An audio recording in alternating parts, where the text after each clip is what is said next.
ఒక్కసారి ఎప్పుడూ నాకు గుర్తుండేవాడు. ట్రీ మ్యాన్గా గుర్తింపయ్యాడు.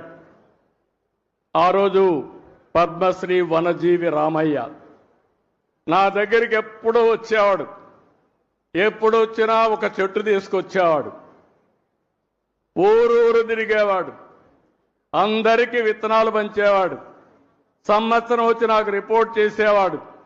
నేను ఈ కార్యక్రమాలు చేస్తా ఉంటే ఆయన ఎప్పటికప్పుడు ప్రోత్సాహపడి ఉత్సాహవంతుడై రోజుకు ఒక మొక్క నాటేవాడు. ఆయన నాటడమే కాదు, అందరి దగ్గర నాటిచ్చేవాడు. ఆ చెట్లను పెంచే కార్యక్రమాన్ని కూడా ఆయన నిర్వహించాడు. అందుకే కేంద్ర ప్రభుత్వం పద్మశ్రీ అవార్డు ఇచ్చింది. దీన్ని మనస్ఫూర్తిగా నేను అభినందిస్తున్నాను. ఆయన ఒక్కసారి స్మరించుకోవాల్సిన బాధ్యత మనందరిపైన ఉందని చెప్పి కూడా నేను మీకు తెలియజేస్తున్నా.